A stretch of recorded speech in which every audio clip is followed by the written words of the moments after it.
Good evening, everyone. Kalla here. Welcome to my live stream. Glad you could make it today.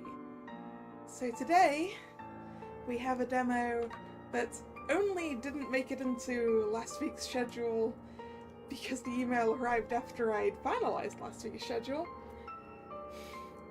But the premise of this game is so very much me that I had to pick it up anyway. So we have Death and Faeology, which is a murder mystery that involves the Fae. So, Detective Kalla and folklore-obsessed Kalla are both very, very, very interested in this. Hello, Drag. How are you doing? Let's get into this. What is my name? I'm going to leave it as the default, which is Augustine. I think that's how you pronounce it. I like default names.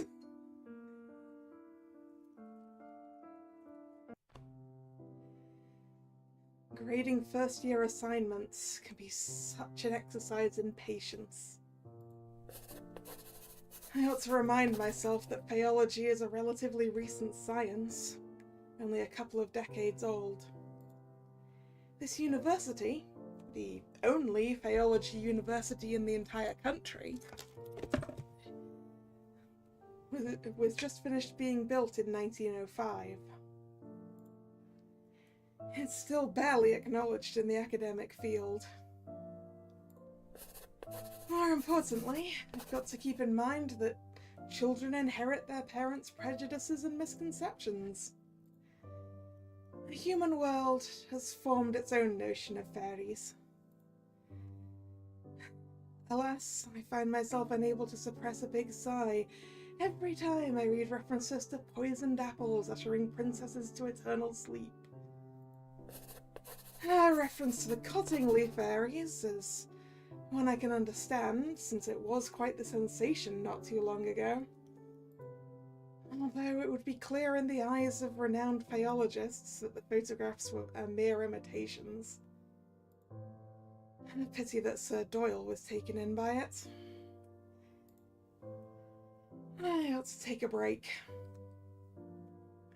Yeah, it is quite interesting that Arthur Conan Doyle, author of Sherlock Holmes, could also be taken in by very fake fairy photos. That is genuinely a thing.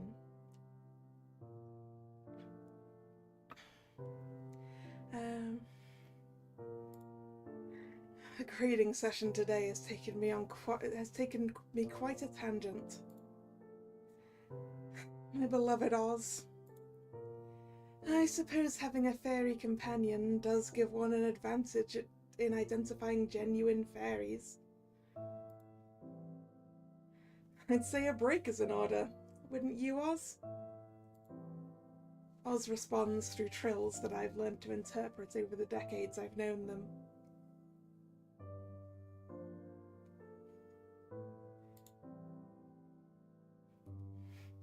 The Cottingley fairies again?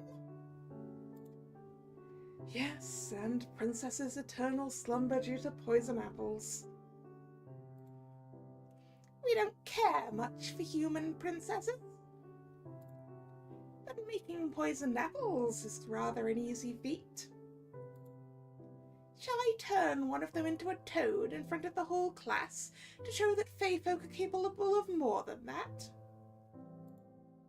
At the same time, showing them that not all fairies are a friendly bunch. I can't help but chuckle at the thought of that. I believe some might just quit that same day if you do that. Besides, if other Faeologists get a hold of your existence, who knows what they'll do to you? Chances are high those people will try to pin you to a corkboard and vivisect you. I would never let that happen. I've always appreciated you pursuing Faeology to ensure that. This is the least I could do. We've known each other since I was 7. You've saved me countless times since then. Well, you could have let me bleed to death when you found me. Would never. I can hear a delightful melody of chirps interlaced with a touch of whimsy, which makes me feel just a tad fizzy. It seems that even the laugh of a fairy possesses some magical quality. Well, you're on a break. Isn't there something else on your agenda this afternoon? Right, Mr. Henkel's letter. Thanks for reminding me. I retrieve the letter from my patron from a desk drawer. I lean back on my chair and read the missive aloud to myself. Dear Augustine, how long are you going to keep me in suspense? Will you or will you not accompany me to this year's Leos Gala? You could do a lot worse than forgetting your boring books for a moment in favour of whiling away an evening with champagne and canapes and invigorating company. And when I say invigorating, I'm not speaking of those old sods with deep pockets ready to be exploited by way of funding grants for your research. I am speaking, of course, of yours truly. Do write to me sometime before Saturday. That's tomorrow's date, isn't it? Oh, I know. My delay in responding is entirely by design, I assure you. I'd hate to be getting the looks from the crowd like I'm a wet blanket. Faeology isn't worth my dough, they'd say. Oz's replying chirp is decidedly indignant. I nod to Oz in agreement before returning to Mr. Henkel's letter. In other news, I've heard that little Ruthie Blythe caused a minor ruckus in the city's hottest speakeasy. If your old friend Detective Krauss hadn't been in the area at the time as well, who knows what could have happened? I find myself rather perturbed at this revelation. I would have telephoned Ruthie and asked what the story was, like when we were children. However, for better or worse, we aren't on friendly terms anymore. I resume reading my patron's letter. Speaking of the detective, have the two of you been keeping in contact? He gave me the cold shoulder when I crossed paths with him at last week's benefit. I couldn't help assuming that his persistently frosty treatment of me might have had something to do with you. It's unfortunate that the extensive bonds you have with him should end in a rather bitter taste. As you have told me more than once, when it was good, there was nothing else quite like it. Yet you speak very little of him now, and I find myself wondering if he still holds a place in that guarded heart of yours. The letter is signed, Yours Everlasting, Oscar Henkel. Well, I've kept Mr. Henkel waiting long enough. I press a pen to a fresh sheet of paper to commence crafting a response. Just then, a familiar rhythmic tapping pierces the silence. I glance in the direction of Oz, but they're nowhere to be seen. Oz must have camouflaged themselves in a heartbeat. I put Mr. Henkel's letter in the drawer before calling out. Come in, Minnie. My assistant enters the office. She's careful to snap the door shut behind her. Professor? Yes, Minnie? Were you talking to yourself again? That's right, you know me. I see. Sometimes I wonder what she must have thought while hearing the mumbling sounds of me speaking with Oz. But she knows when not to poke her nose into things. One of the things I like about her, and also what makes her the bee's knees when it comes to being an assistant. Hello, Nick. How are you doing? I'm good.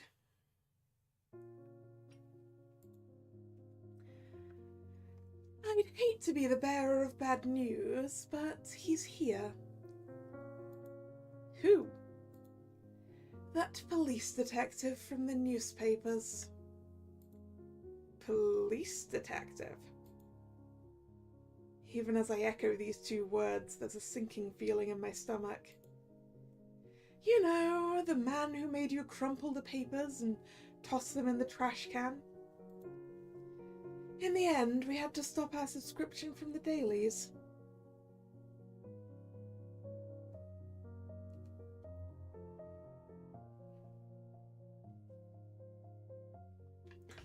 I assume our assistant is to wrangle the students.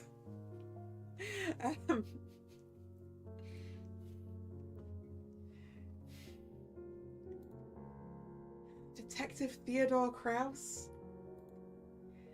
Yes, that's the one. Knowing Theo is here makes my world go momentarily off kilt. It's as if, by the magic of the fairy tales I malign, the ink in my patron's letter has manifested him into the reception area.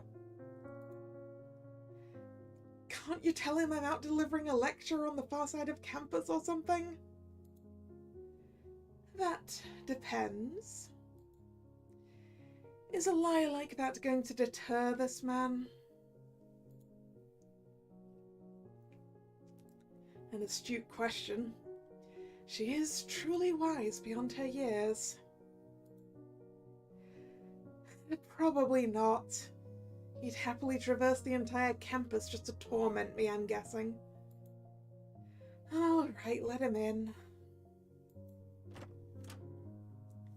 With a brisk nod, Minnie returns to the reception area.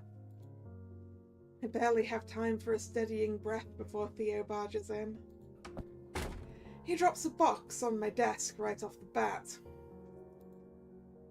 What is this? Why is he in my office? Well, look who the cat dragged in. Not even a how do you do? What? Did Nicety Summit suddenly mean something to you? I seem to recall you packing your bags and moving out without so much as a goodbye. There was no one to say goodbye to. Didn't you find out I left only a few days later? At least it made it easier for you to leave, didn't it? There's a tinge of hurt in his voice that I'm only able to pick up because we lived together for several months. As my mouth struggles to catch the words hanging in the air, I feel the piercing icy silence creeping in. And I ought to break the silence before I freeze. What's in the box? He lets out a deep sigh that rather sounds like relief. Your things that somehow you didn't take with you when you left. Even that oddly crafted handkerchief you loved so much. That handkerchief was a gift for you. I see the corner of his mouth twitch. He's lying. What should I do with this information?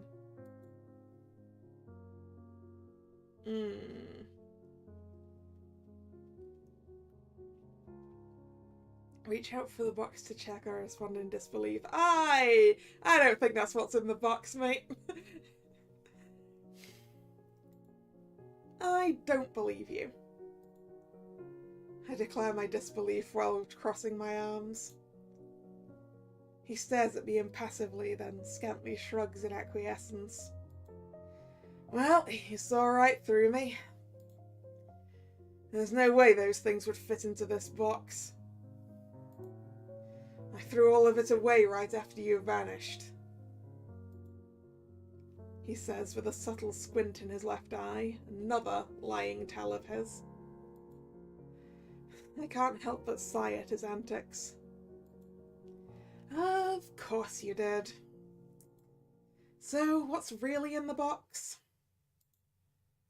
Want to take a guess? I do have an idea. Knowing him, he'd sooner face the whole Al Capone gang by himself and take their bullets before coming to visit me. This must be way more important than our poignant history. Case evidence? I've seen boxes like this one before, but never one quite so large. It's a really big case, isn't it? He nods. The biggest of my career. And to come to me of all people. You must be at your wit's end about this. He looks away as if trying to hide how galling the circumstances at hand are. Truth be told, I'd rather face the whole Al Capone gang and take their bullets than have to see you again. Gee, that stings a little.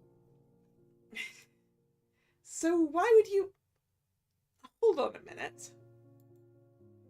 You think this has some sort of connection to fairies? He flicks his tongue in exasperation. Oh my, seems I've hit the bullseye. We stopped talking about fairies at some point while we were still together. Those talks always led to a heated discussion and then into arguments, because nothing I could say could change his skepticism towards mystical beings. This is certainly the chance to tease him about it. Oh, it might be unwise considering the emotional peril he must have gone through to get here. What should I do next? Oh, I'm teasing the man.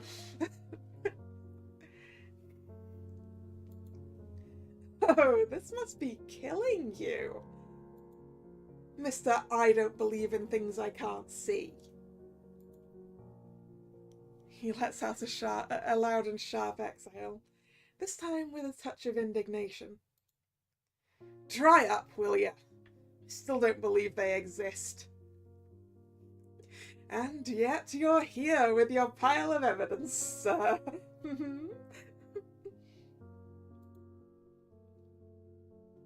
I've been running around in circles with this case. For all I know, the perpetrators could just be magicians playing tricks. And then I remember the crazy stuff a loony of a formerly betrothed once told me, and my hunch got stronger. Oh, so he's not just an ex-boyfriend, he's an ex-fiancé. Got it.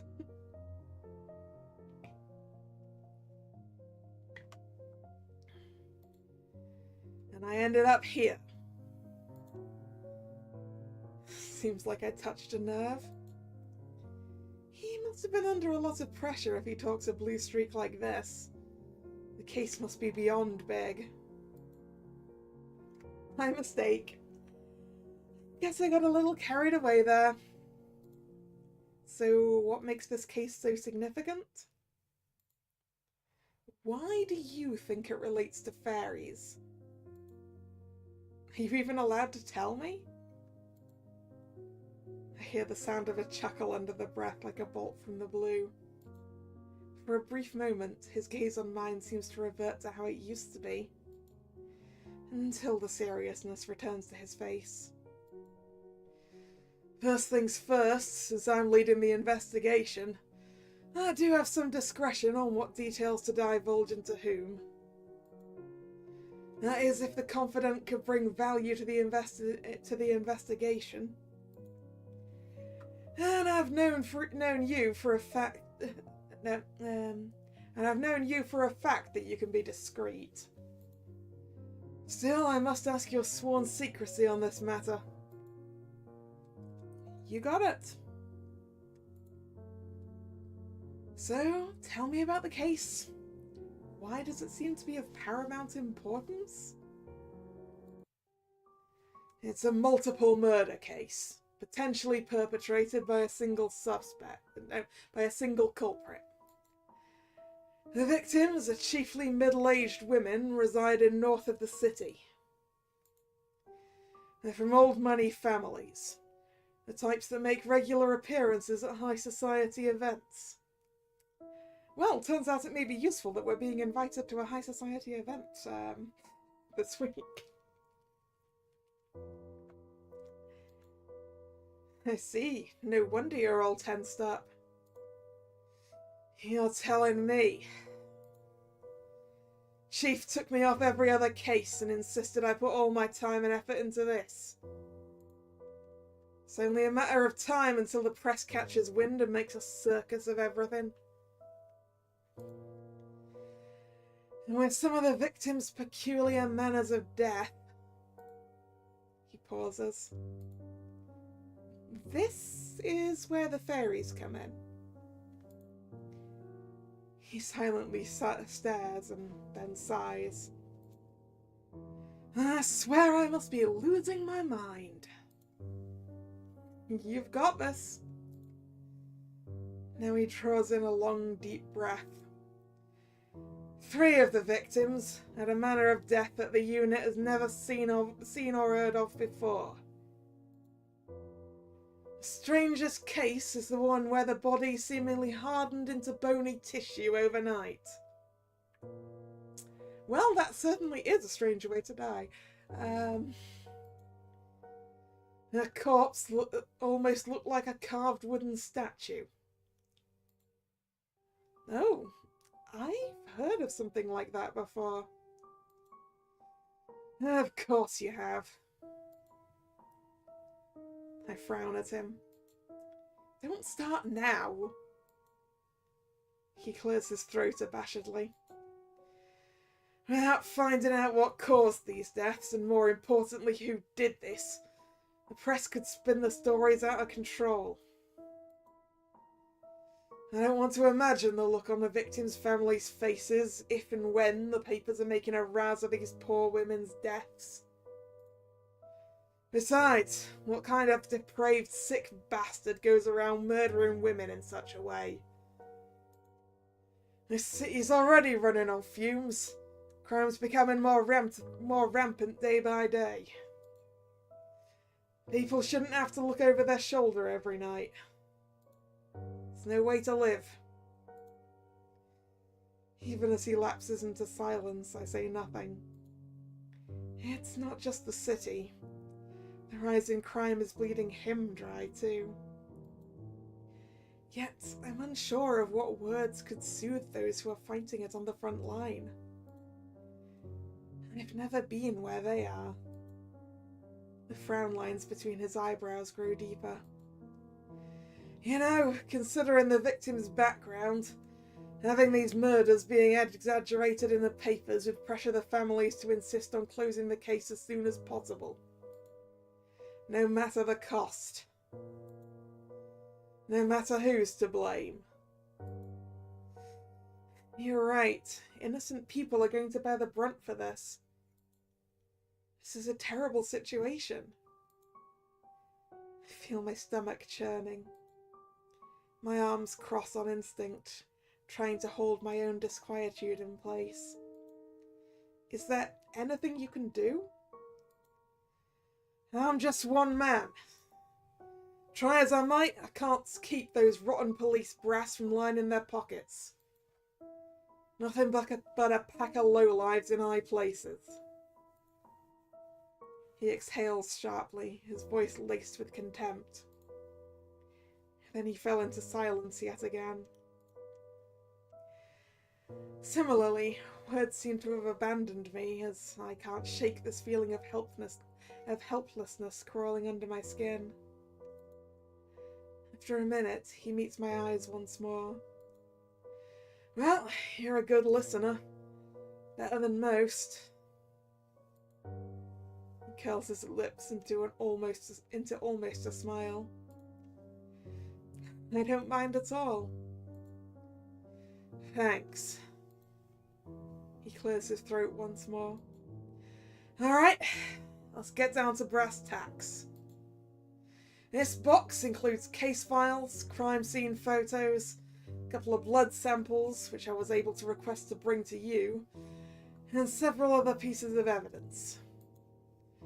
Other than the strange manners of death I've said, Forensics was puzzled too by the blood samples. How so? One of them doesn't contain iron. Well, that'll be the Fae then. Because there's no way the Fae have iron in their blood. That's interesting. Nothing surprises you, does it? Well, about this peculiarity. I'd bring up something from my fairy books, but you'd always find a way to deny it. You're right about that. I'm still investigating the possibility of unknown drugs or poison that somehow caused these oddities. But I'd be a fool to not go after me hunches and look into all possibilities. What about robbery? It's ruled out. No fingerprints, no evidence of breaking in, nothing had been stolen. And motives? Revenge?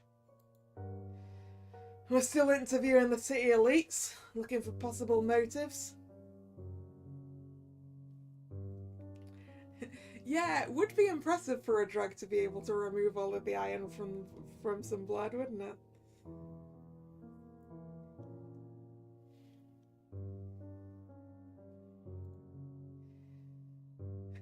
But it takes time. You know how it is. Yes, of course. They're very busy. Speaking of city elites, I know people who can be very helpful in getting some inside information. His expression turns sour at full tilt. Who? That man? I said people, but yes, that man would be particularly helpful in this matter. He scoffs brazenly and doesn't even try to hide it. Even at the first meeting with Mr. Henkel, there was some inexplicable tension between the two. Theo said something about Mr. Henkel feeling off and always hated it when I said I had something to do with him. Though it might just be jealousy in disguise. You know I'm right. Even if he's barely in the newspapers, he's most likely at the pinnacle of high society. And I don't think he'll mind if I ask him a few things about this. Why, of course. He's always got a soft spot for you. Hell, he's probably carrying a torch for you for a long time, judging by the way he follows you everywhere. Ah, it is jealousy then.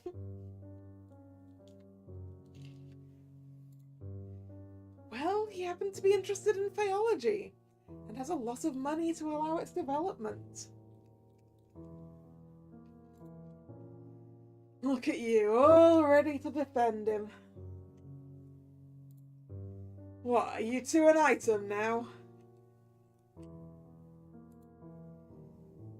We might have steered this reunion right back to where we were months ago by bringing up Mr. Henkel.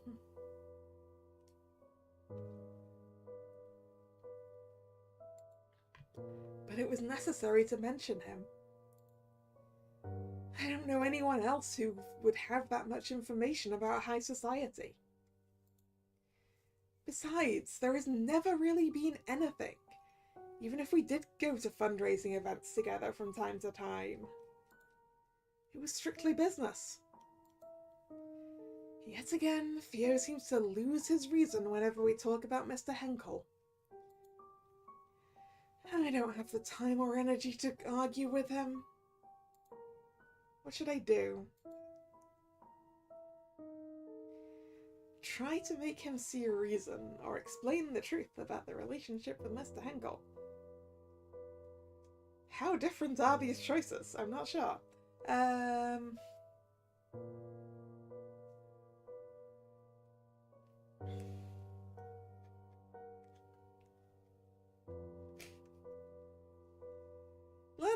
Let's go with pointing out, hey, it is strictly business. Yeah, okay, Dragon. We're not anything. We go to fundraising events from time to time, but those are work. I've got to get money for my research from somewhere, you know. Our relationship is strictly business. He gives me a dirty look. He doesn't believe that any more than you do, Drag. Sure, I believe you. No, he doesn't. Besides, what I do with him is none of your beeswax. His voice becomes even more irritated. That's right, it's not my concern. Do whatever you want with him. Just make sure he can keep his mouth shut about the case. I can't help but groan at this turn of events. Well, while we're on the subject of useful allies, you mentioned before about blood that doesn't contain iron? I can take the blood samples to the university's chemist. She's good at what she does. And she's from a rich family. She might know some of the victims or their families, at least. I'll trust your judgment.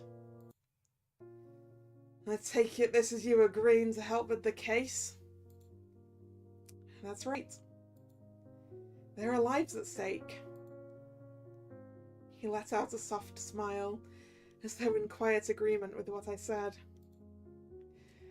Thank you. Well, if you think it'll be helpful, you can even ask the people you mentioned what they know using the evidence items. But the case files are for your eyes only. Understood. He has fallen silent somehow, leaving an uncomfortable hush in the air once more.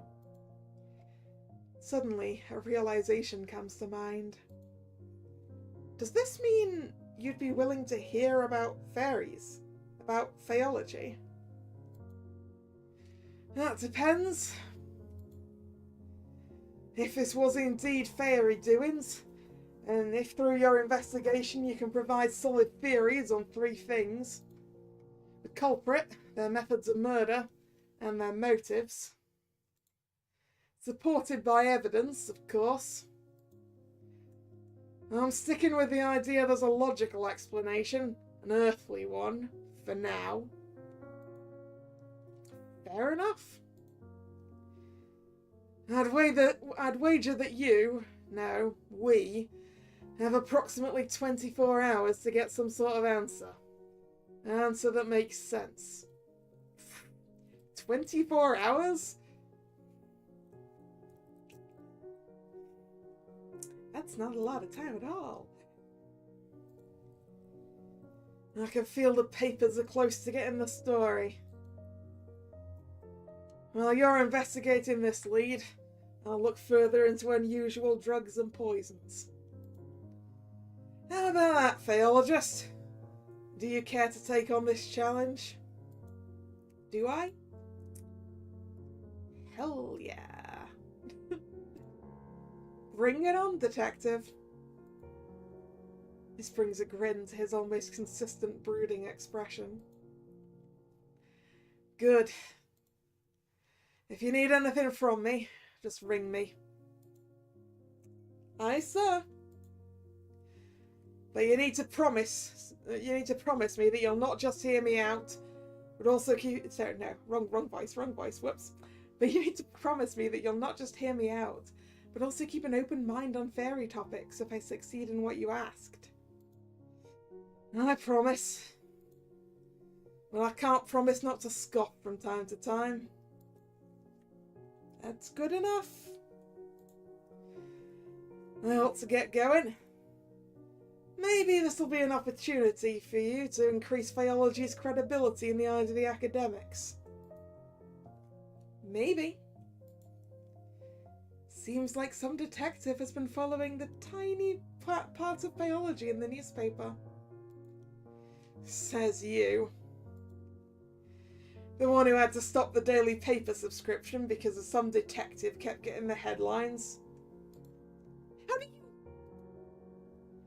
Before I could finish, he had walked towards the door and opened it. See you tomorrow around the same time. I hear the door closed. Hey! I exclaimed with a hint of frustration. After some thought, I realized that he must have noticed the missing newspaper on my desk and my assistant's. Reading papers was part of my daily routine when we were together. I can only shake my head in disbelief. He hasn't changed much either. As I'm reminiscing about a few moments of our past relationship, Oz reveals himself again, now that we're all alone. That was quite the reunion. It was quite the reunion indeed. He hasn't changed at all, has he? I suppose. Although, you don't have an obligation to help him. I know. But I've already agreed. Very well. Just don't overwork yourself. Yeah. Thanks, Oz. I find myself slowly drifting into thoughts. A victim's manner of death, hardening into bony tissue, could be one of the fairy curses, ossification. If only I could ask Oz whether a fairy was behind this, and which one. But it's not that simple. Even if they are my long-time companion, fairies have their own rules about exchanging favours, and they're secretive about their land too. Oz's design is pretty cool. Yeah, it is, right? A favour like that doesn't come cheap. At least I'm stocked up on milk and honey for small requests. Speaking of requests, I should get started on a reply to my patron's letter. For some reason, he seems to be more insistent this time that I come with him to the gala. I retrieve a paper and a pen, and I mumble to myself as I write. Dear Mr. Henkel, I hope your recent forays into high society have proven more fruitful than they have in... Should I be hyperbolic? Let's be realistic. More fruitful than they have in the half a decade or so you've been alive.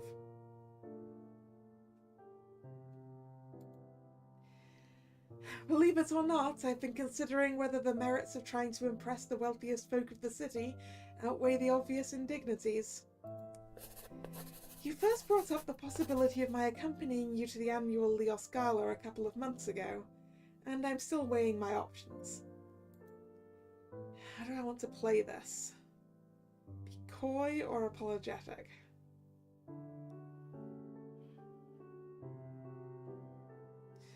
Coy. You shall know my answer definitively if you find me on your arm on the evening of the event. About Ruthie, I can't say I'm surprised to hear about her latest flirtations with disaster. Since we were both toddlers, she's frequently found herself in trouble. Her fiery personality certainly doesn't help get her out of quarrels. I would love to telephone her and ask how she's doing, but we drifted apart a long time ago.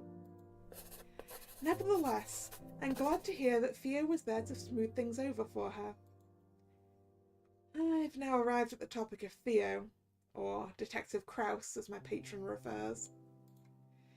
I suppose his query was meant to uncover whether I still care for Theo. How should I answer?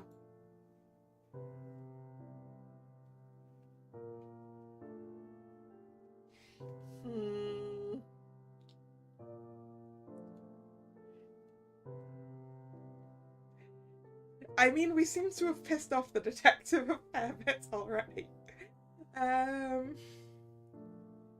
Sometimes my thoughts wander back to him, or he and I are old news. Well, apparently we're not really old news anymore. We're working together. I guess that's a different matter.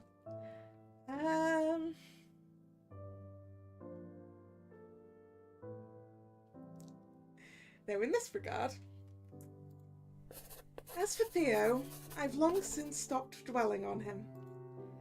I've thought of him and I as a relic of the past, and I feel no regret in having ended it when I did. Upon signing off, I sealed the letter with wax. I then turned toward my trusted Fae. Oz, can I please trouble you with something? You want me to deliver this letter to your patron, don't you? Indeed. Time is of the essence here. As always, please take care not to catch anybody's attention. He'll see it by tomorrow morning, I'm sure. It would be my pleasure. Thank you, Oz. I'm off. I'll see you later today. I watch as Oz flits out of my office window and vanishes. Once the Fae is gone, I call my assistant to my office. Yes, Professor? Oh, hold on 1 second. I rifle through the contents of the box. Carefully, I extract the blood samples that Theo mentioned. They appear to be stored in test tubes. Would you mind asking Dr. Rayford to analyse these blood samples? Yeah, ferry delivery is probably faster than the post. I'm not sure whether it's cheaper or not.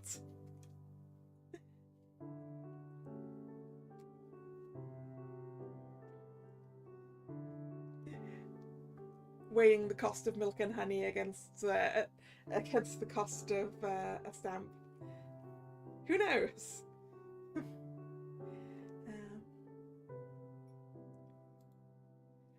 I'll do that, sure. As I hand the samples to her, I notice that she looks like she wants to say something. Over the 2 years that we've been working together, I've picked up on a few of her tells. What is it, Minnie? How'd it go with the detective? If you don't mind me asking. Oh, no, not at all. He's the same as always. There's lingering beef, of course, but we've sort of managed to put it aside for something more important. He's brought me a rather significant case that he suspects might have some supernatural elements, as hard as it was for him to admit it. Oh, good for him.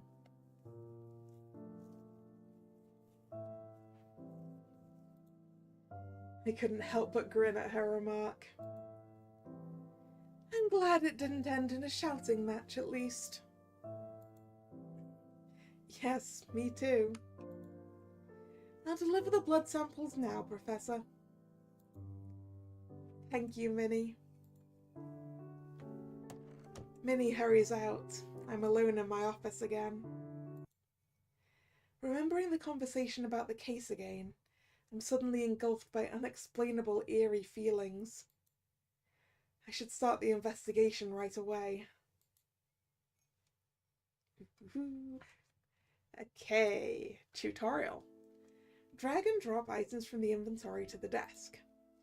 Select an item in the records and press the icon to open the inspector and read insights that you've gathered. Hover the magnifying glass above an evidence to access the information and see the details in it. Use the black light to see invisible things. Read the encyclopedia to gain additional information. Press the button to end the investigation. Alright.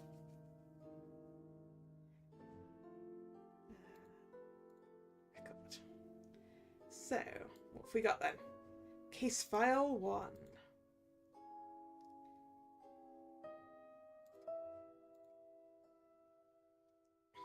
Is it this? No, find magnifying glass black light. So is it like this? No? Yes, there we go. Name, Audrey Wooldridge. Age, 51 years old. Manner of death, hardening into bony tissue. From afar, the corpse looks like a carved wooden statue. Time of death, 1:48 p.m. That's a very definite time of death right there. Victim profile, an affluent middle-aged woman in the city. Police report. The victim reported hearing strange noises and seeing strange phenomena in the days immediately preceding her death. The interviewing officer suspected, due to the victim's strange behaviour, involvement in occult matters. Forensic report. No traces of drugs or poisons from what could be extracted from the body, which was probably not a lot. Further autopsy is still in progress due to the victim's manner of death. Wooldridge. That's a familiar name.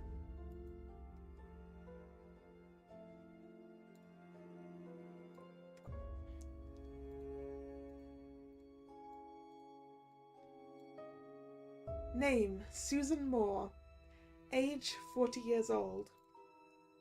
Manner of death, refusing to drink anything but her own blood. Time of death, 11:03 a.m.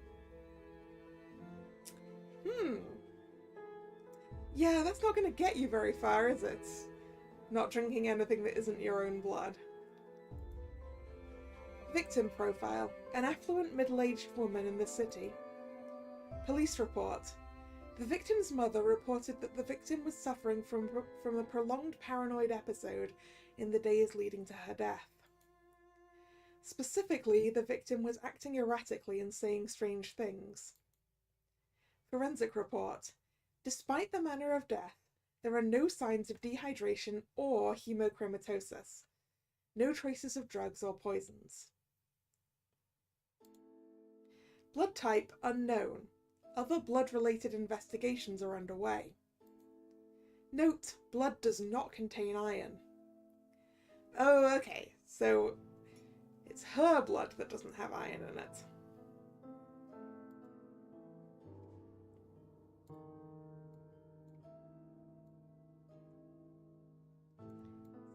Put those over there. So I should probably put them back.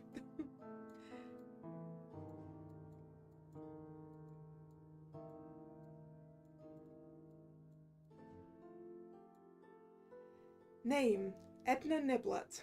Age, 64 years old. Manner of death, gnawing her own fingers down to the bone.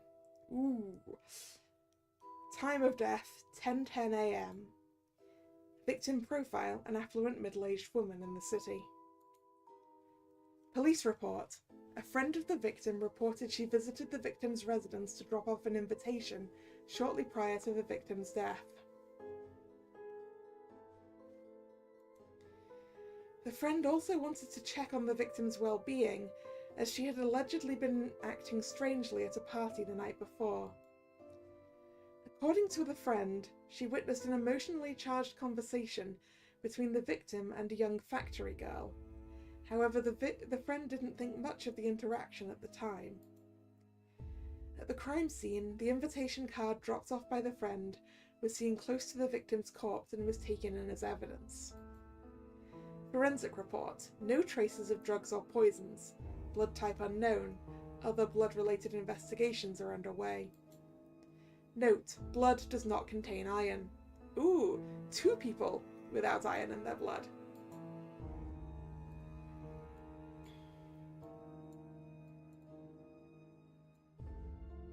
Name, Mary Hatcher. Age, 19 years old. Ooh, significantly younger than the others. Manner of death. Death from shock due to arsenic poisoning. Time of death, 6:15 p.m. Victim profile, a young factory girl. Well, I guess probably the one that Case File 3 interacted with then. Note, despite not fitting the trend of the previous victim profiles, she has been preliminarily included in this case because she was seen having a heated conversation with the third victim shortly before that victim's death. Police report. The victim's father described her as not acting like herself in the days before she passed. Shortly before her death, the victim visited the police station. According to the interviewing officer, she seemed to be on the brink of confessing something when a look of terror suddenly crossed her face. She then appeared to change her mind. She hurriedly left the station without saying anything further to the interviewing officer. Forensic report. Prior to death, the victim suffered from violent abdominal cramping, followed by diarrhea and vomiting, consistent with the effects of arsenic poisoning. Traces of said poison can be found in blood, brackets type A, and the glass she was drinking from near the time of death. Note, blood contains iron and other elements commonly found in human blood.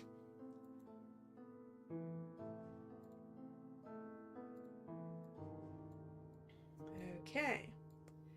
And then we have photos. Body photos. Okay.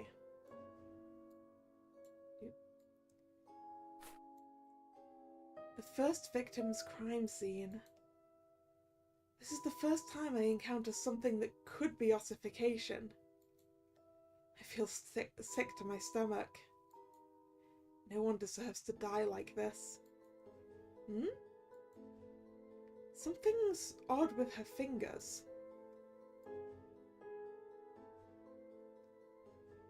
Oh. Something is odd with her fingers. Because there seems to be an extra one. Because that's I don't think that's a thumb.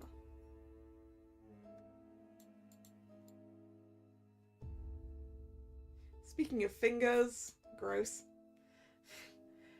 It's the third victim's crime scene. Her fingers. I've seen corpses before, but never like this. There's another strange thing about her fingers. Oh, yep. She's got too many fingers, too. At least definitely on this hand. 1, 2, 3, 4, 5, and then the thumb. What about over here? Yep, this lady also has too many fingers. This seems to be the second victim's crime scene. Her complexion. It's not quite the pale hue of death. Far paler than should be possible, almost drained of colour. Something's odd with her fingers. And then we have the younger girl, who doesn't obviously have too many fingers. She seems to have a reasonable number of fingers. This is the fourth victim's crime scene. Poor girl. It's a cruel thing to see youth being stolen so abruptly.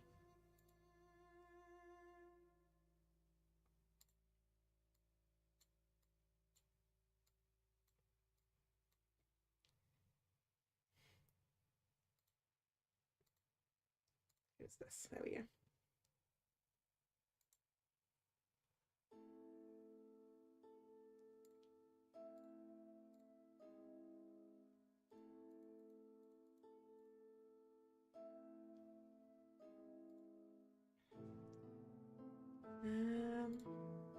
Let's put this back.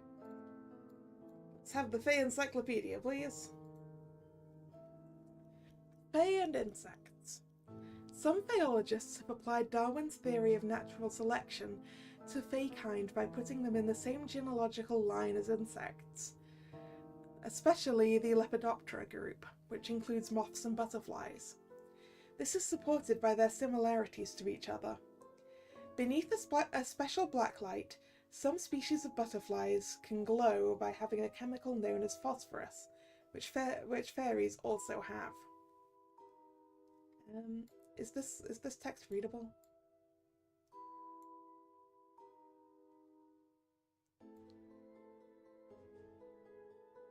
Not really. Okay. The similarities of fairy kind to insects, as well as birds and others in the animal kingdom, manifest in terms of the variance of fairy magical abilities. One magical skill possessed by some Fae is transfiguration, which is similar to metamorphosis. Wielders of transfigurative spells can make themselves or fellow Fae take on another form, including appearing human. Many high Faes have heightened powers of suggestion through the emission of toxins capable of causing hypnosis or illusions. Although quite rare, some high Faes can transform living beings into solid objects, such as stone or bone. Another example of Fae magic is invisibility, which is similar to camouflage. There may be other types of magical powers that have not yet been documented. Fae factions and conflict. There are two main factions of high Fae, the Scribes and the Warriors. The Scribes are known for their defensive magic and their intelligence. The Warriors are known for their power and their offensive magic. Meanwhile, the Low Fae faction is comprised of Fae with limited parasitic magic. They are a widely maligned species that like to consume human blood, hormones, and even souls. The history of Fae class conflict is not very well documented.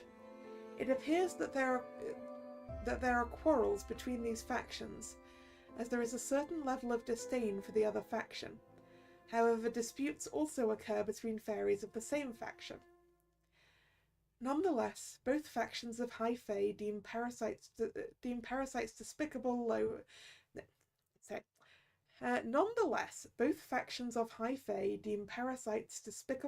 Fae due to the limited and parasitic nature of their magic. Blacklight.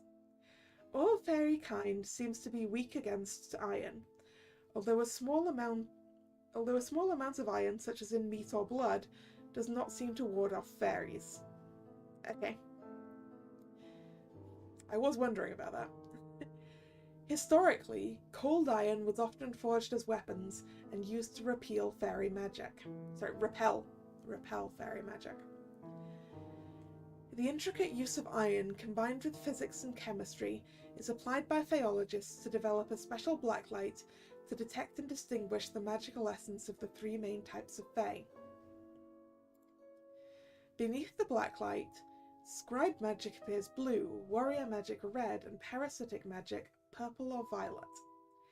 Sustained blacklight illumination on an object imbued with fairy magic may reveal intricate details of certain complex spells. Okay. Scribe fairies. The scribes are high faes who are capable of expressing benevolence and kindness that is similar to humans' kindness, and they tend to be friendlier to humans.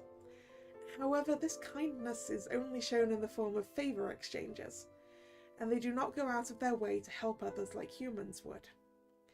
The scribe magic that assists humans is contingent upon the favour that the humans deliver to them. For example, some scribe fae may use their magic to give blessings to humans who have done very special favours or boons for them via inheritable invisible markings, such as sigils or birthmarks. These blessings can last through generations. The rumoured fae-touched bloodlines have become wealthy and powerful throughout the decades that they have been favoured. However, they may also use their magic as a curse, sometimes even deadly, if they feel offended or insulted. Some scribe fairies are also prone to pranks and mischief when they are bored. Warrior fairies. The high faes of the warrior faction frequently reside in groups and are territorial. They are protective of their troops and tend to be unfriendly towards outsiders, especially if they come from the scribe faction or a human. They will smite anyone who interferes with their group. Humans entering their territory, even if accidentally, may face elimination through the warrior's offensive magic. Although fairy warriors typically remain within their own kind and seldom venture beyond the boundaries of the fairy realm, they are known for their aggressive temperament and volatile disposition. Caution is strongly advised when encountering and interacting with these beings.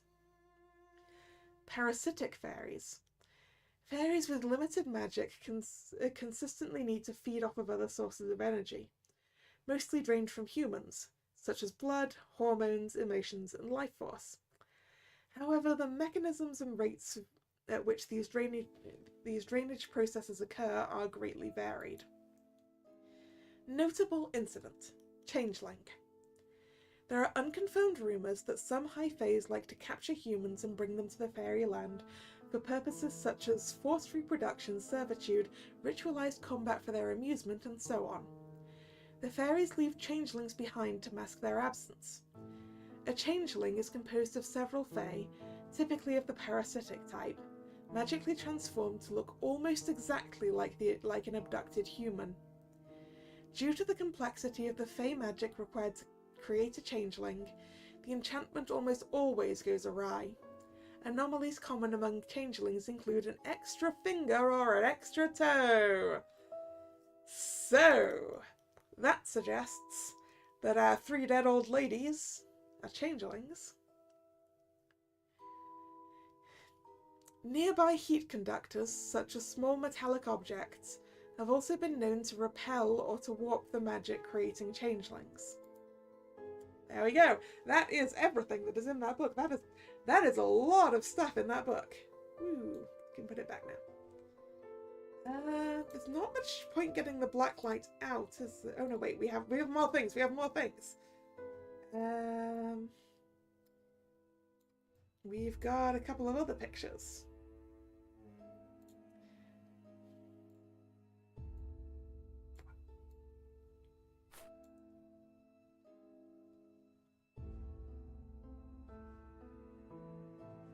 So this middle-aged woman in the collared blouse is the victim. I guess this elderly man in the suit is her father.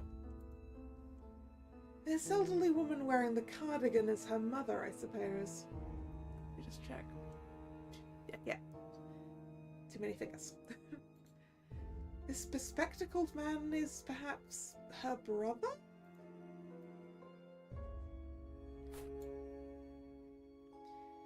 So this middle-aged woman with the pearls is the victim. I guess the elderly man with facial hair is her father. The elderly woman with the fur collar is her mother, I suppose. The other man in the darker suit is maybe her brother? Right, so we have pictures of the family. We have a coin. A makeup compact, maybe? A ring and an invitation. Never seen a coin like this. It looks rare. I've seen this makeup powder somewhere recently. It's from Nectar Bell. This must have belonged to one of them, but which? I wonder if the owner likes the box design and carrying it around in her pocket since it's already used up. Perhaps the chemist has some interesting insight since her family owns the brand. A wedding ring. Seems to be made out of gold.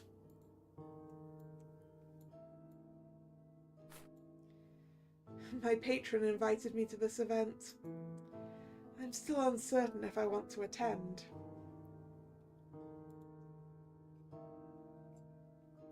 Okay, now these are physical evidence, so I think what we need to do is get the black light out on them.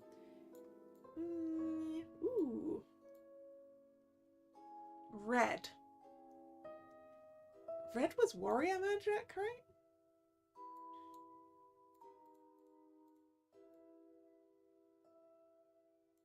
Yeah, warrior magic. Ooh. Ooh. Huh? What's happening?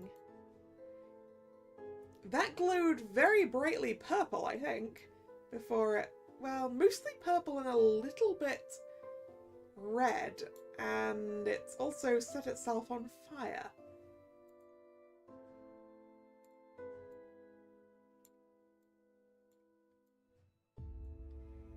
The texture looks interesting.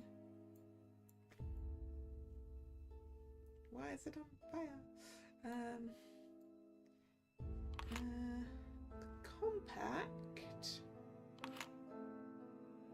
I'm not seeing anything obvious on that. And the invitation...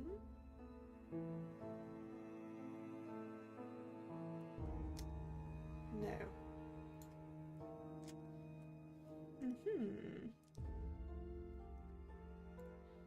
Let's just put some things away.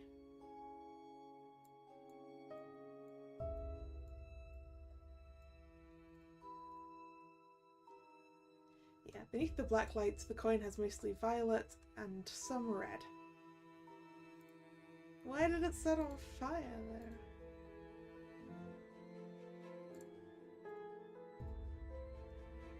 Oh, this was also mostly violet and some red. I only really noticed the red.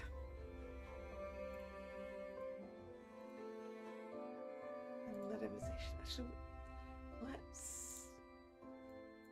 There was something about small objects, wasn't there?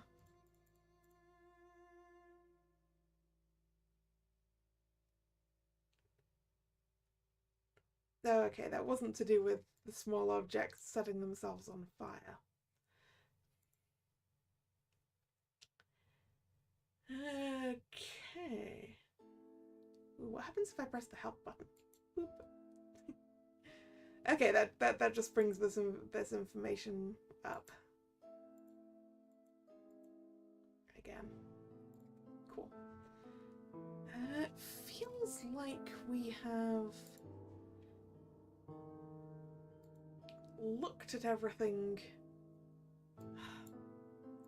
Why is this burning? Can we specifically? No. Okay. Well, I think we're done with what we can find here for now. Am I sure? As sure as I can be. A knock on the door makes me glance up from my desk. I realise the sun has set while I've been absorbed in the investigation. Come in. My assistant enters the office. Dr. Ryford has arrived to drop off the blood samples and she wants to talk to you. Already? Yes, she's just out the door. That was some fast blood analysis.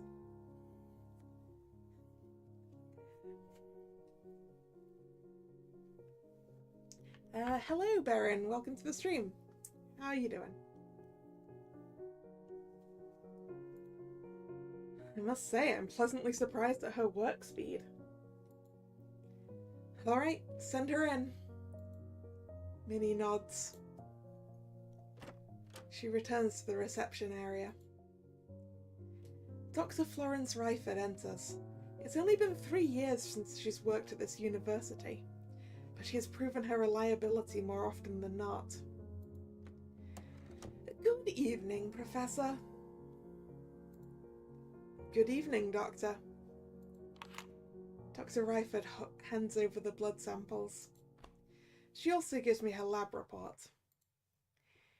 Here you go. Thank you. So, what have you found? The most peculiar thing is there is no iron in one of the blood samples. Say, is this fairy related? Her question prompts me to ask myself, to what extent of the case can I divulge to her? Theo did say I may ask my patron or her for information using some of the evidence. Although she has knowledge of fairies and their curses, can she handle seeing crime scene photographs? As I return from my thoughts, I notice her voice has taken on a higher pitch. This is so exciting! Are you working with the police? Does this mean we'll get better credibility in the eyes of the public? Oh my, we're going to be in the newspapers, aren't we? And not on the usual corner spots, too. Oh, I can hardly contain myself. It appears she took my silence as a yes. It's good that she's excited about the possibility of advancement for Faeology, but her cheerful disposition can sometimes be rather overstimulating. As if on cue, a knock on the door arrived to spare me. This specific sound is familiar, more familiar than when my assistant knocks. Ah, is this going to be the patron? Yes, it is. That is a distinguished elder gentleman. Special delivery. Mr. Henkel's hands are empty. And what, pray, might you be bringing for me? Is it you? Are you the special delivery, Mr. Henkel? If you wish to call me special, then I certainly won't stop you. But I did bring a box of huckleberry muffins for your office. Muffins. Minerva was instantly enamored by their buttery scent. She's currently feasting on them. We can only hope she'll leave a muffin apiece for the rest of us. Oh, hello there, Florence. I didn't expect to see you in this office. What was the point of sending the letter earlier? He may have seen it already. He may have received that letter and decided to immediately come and see us.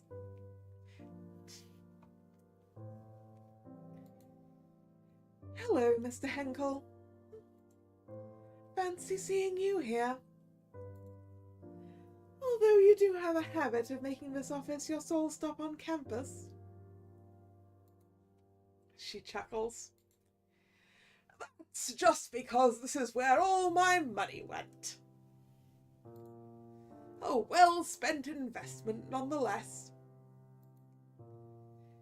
He makes a retort as Dr. Ryford but throws a subtle smile in my direction. How cheeky. So, Florence, what's been occupying your time as of late? She looks at me briefly, possibly wondering whether she should tell him about what she did for me. The usual matters, I suppose. I tried asking your father about you at the last soiree. However, he confessed he didn't have the faintest idea. You must tell me more about your chemical research one of these days.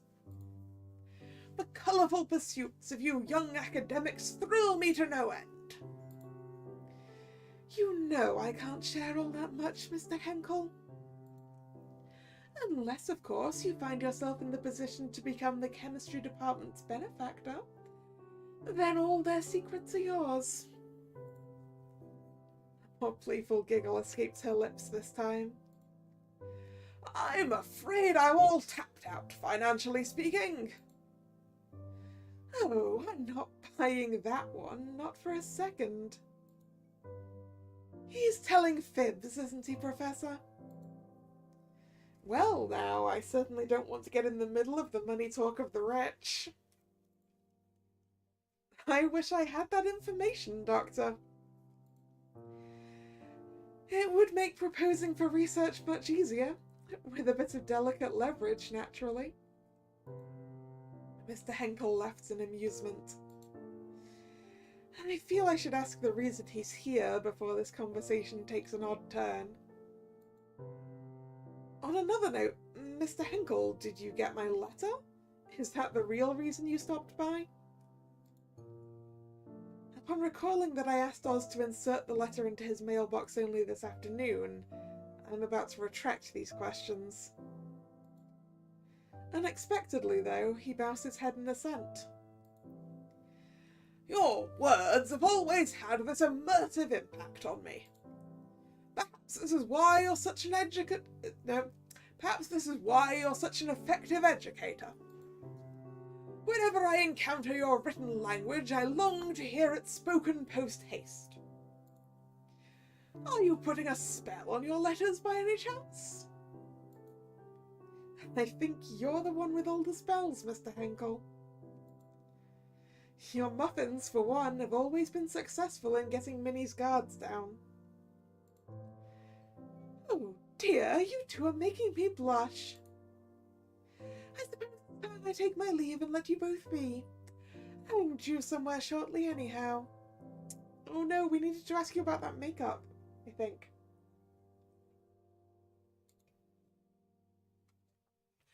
Oh no, that might not be necessary. I can't stay long either. Mr. Henkel lapses into silence as he continues staring into my eyes. It's difficult to maintain eye contact with him, but even harder to look away.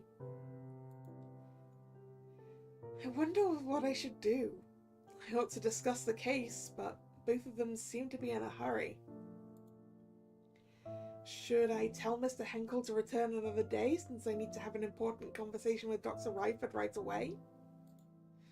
Or should I dismiss the chemist and meet with my patron now? There are benefits to either choice.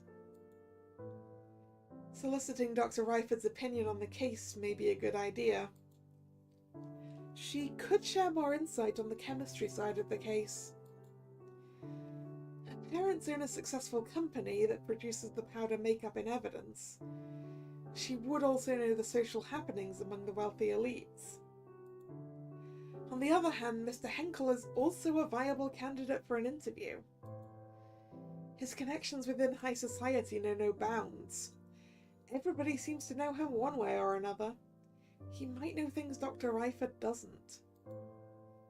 Since he has been funding my research for a long time, he's also more familiar with fairy topics. Who should I interview? I need to know more about what she thinks about this blood right now. Sorry, Mr. Henkel. Dr. Ryford, would you mind staying a little longer? I'd like to hear your opinion about something. Dr. Ryford glances at me and then at Mr. Henkel, then back at me with a glimmer of mischief in her smile. Are you sure, Professor?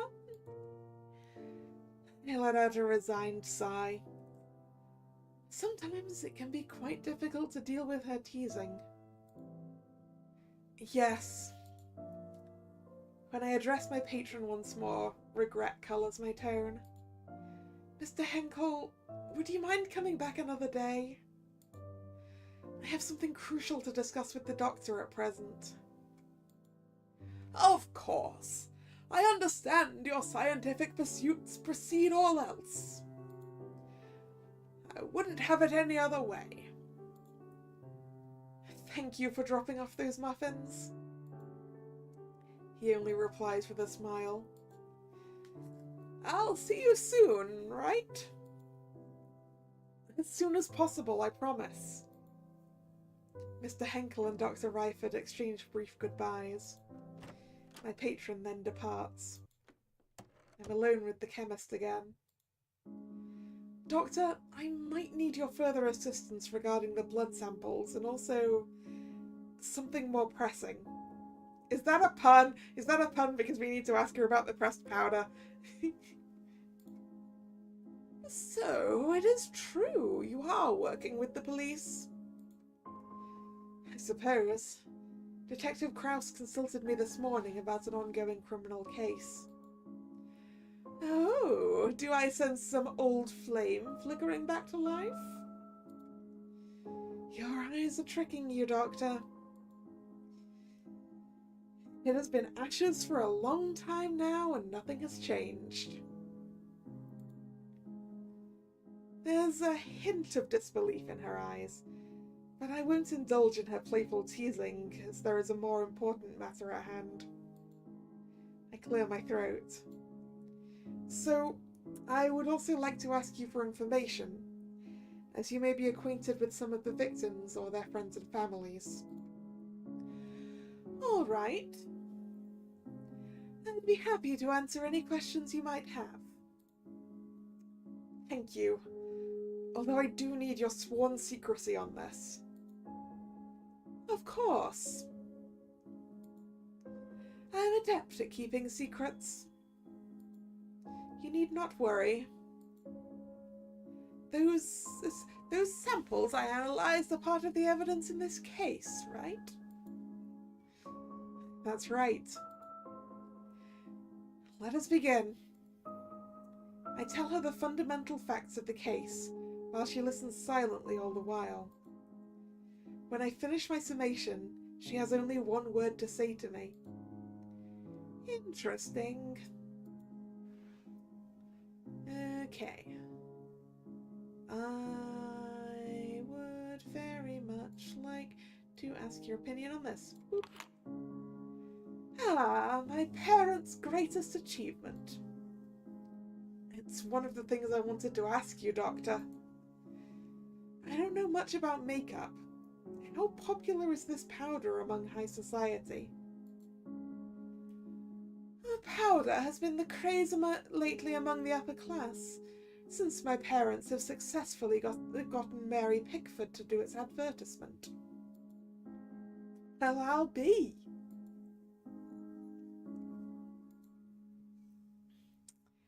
She's a chemist. I want to ask her about this. Boop. Goodness, what happened to this coin? It feels rather quite icky to touch, isn't it?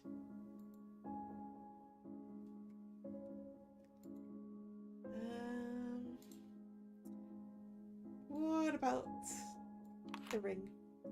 My, are you proposing to me, Professor? I'm afraid my heart still belongs to my late husband. I can hear sorrow seeping through her peppy voice. Quietly, I slip the ring back into the box. Alright. Okay, right. Please tell me about... Wait, which one's this? Edna Niblet. What? Ah, yes. The most intriguing piece of evidence. It's weird, isn't it, that it doesn't contain iron at all, even though it looks just like human blood. Not to mention the high percentage of phosphorus. Ah, okay. Definitely changeling blood, right?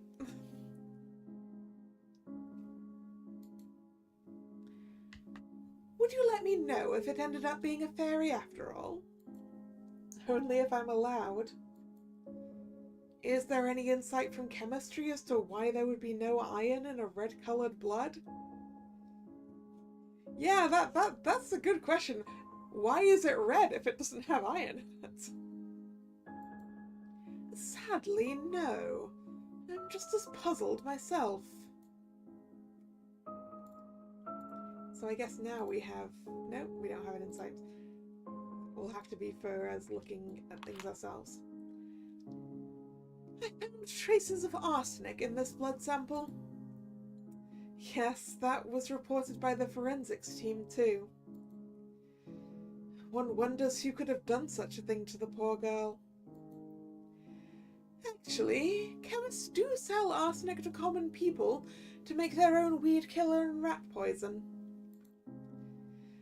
I haven't done that in some time, not since the university contract. But I'm sure the detective has asked his henchmen to collect purchase records from chemists all over the city, don't you think? Yeah, probably.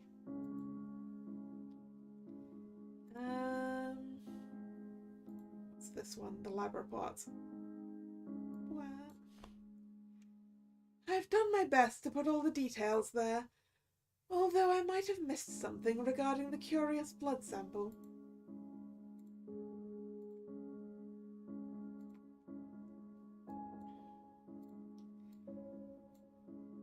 Yeah, I'm guessing not being at our desk, we can't actually read it right now.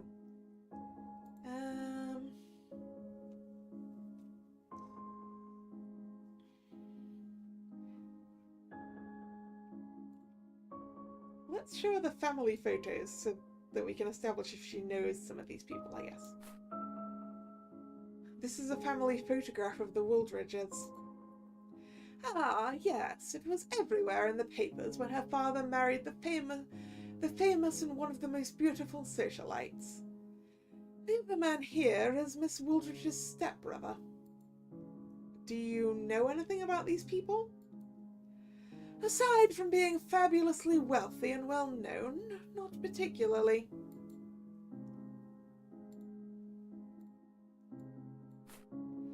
This is Miss Moore and her family. Mrs. Moore and her family. Could you tell me what you know of them?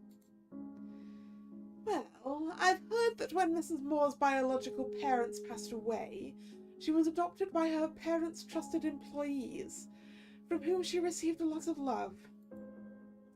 These employees couldn't have children, you see. Her biological parents left her a substantial inheritance, which she received when she came of age. Then she was married, out of love, to a wealthy entrepreneur. They were hand in hand wherever they went. It's a sad thing. Her luck seemed to slip away just when she needed it most. Dr. Ryford seems to know more about Mrs. Moore than she let on earlier. While she sounds quite sympathetic, I can somehow sense a hint of jealousy in her voice.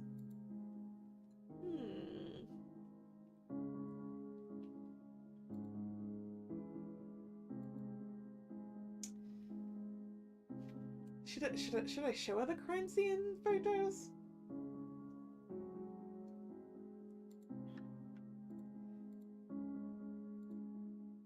Sure, why not? Let's start with the arsenic poisoning. Do you happen to know this girl? Unfortunately, no, I don't know her.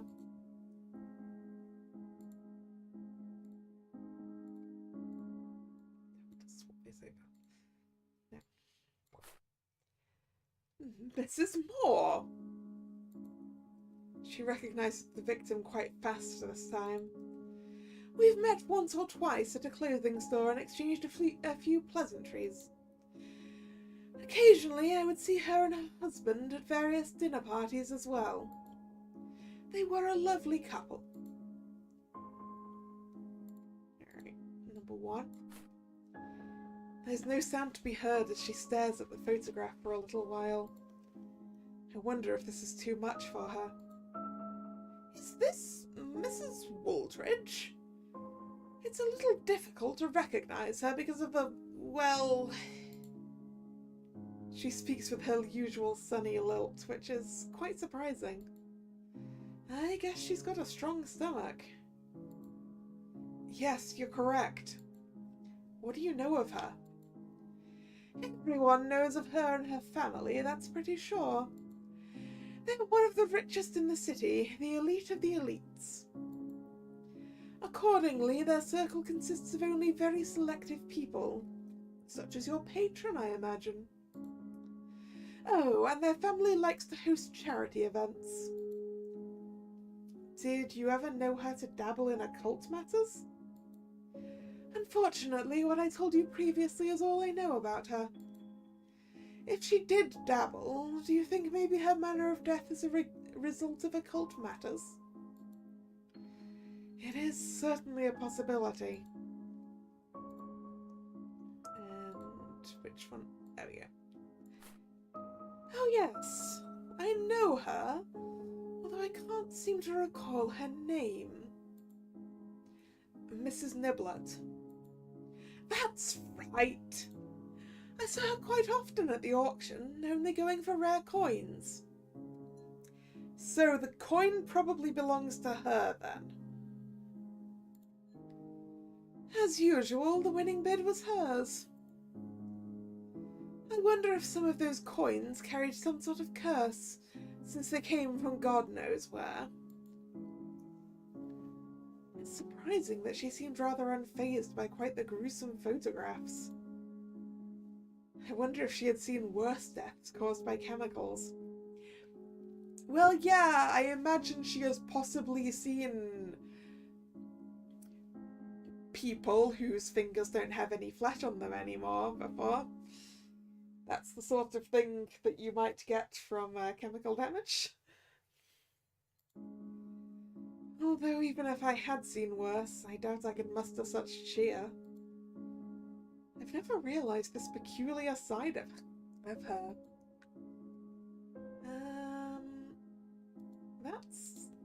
We've shown her everything now, right?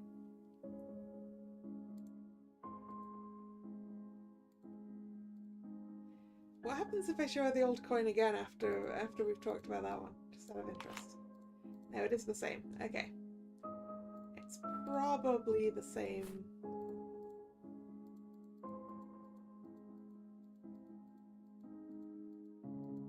Yeah. That's...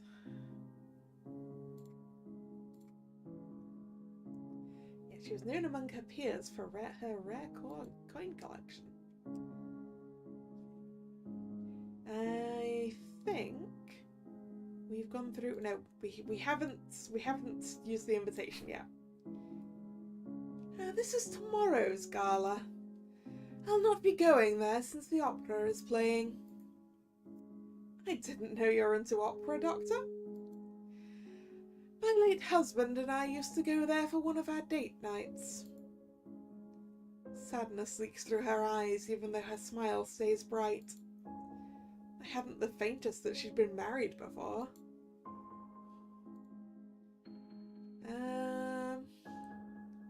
Yeah, we have asked her about everything in here, so I guess we end the interview then. Am I sure I've gotten all the information I need? Well, I hope so. I have no further questions. I believe I have enough information for now. If that's so, well, all right.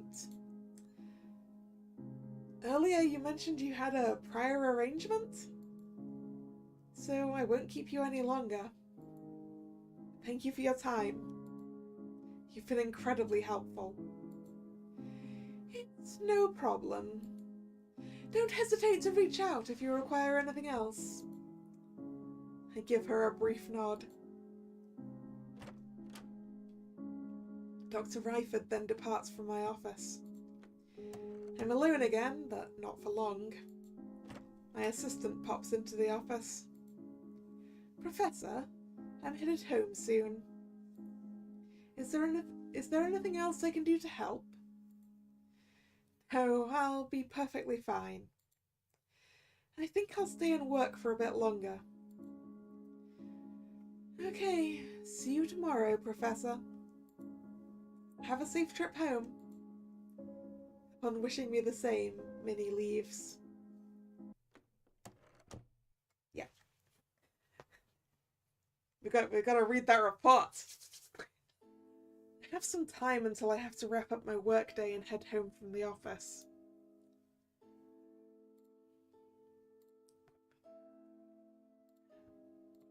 Nope, those are the case files. Lab reports.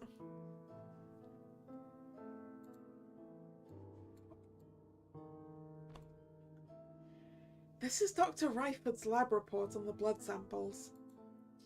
The content is quite similar to the forensic report. While elements similarly found in human blood, such as phosphorus, carbohydrates, and some proteins, are found in the third victim's blood, it doesn't contain iron. Moreover, the amount of phosphorus found is in a higher percentage than that in human blood, making it possible for this to be the blood of a fairy. The fourth victim's blood appears to be normal human blood with iron present. Traces of arsenic are also found. Although there is some new information, I'd expected the report to be more detailed. Then again, I did ask her to finish it as soon as possible, and she delivered.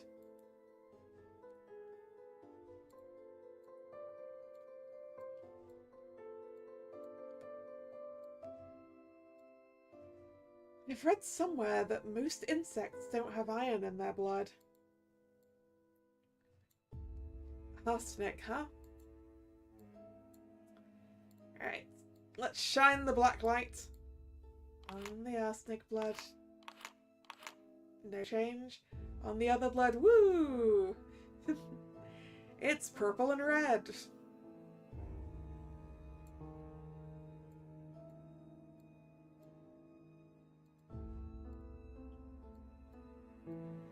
Purple and red like everything else. Mostly violet and red traces of magic. And then nothing there.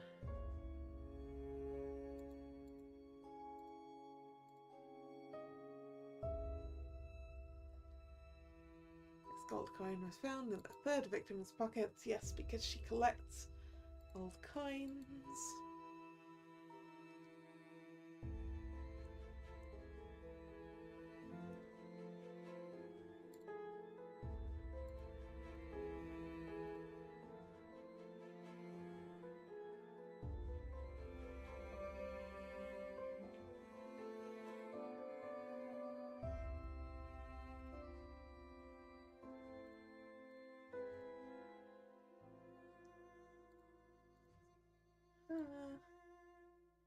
Unclear whether she was involved in occultism.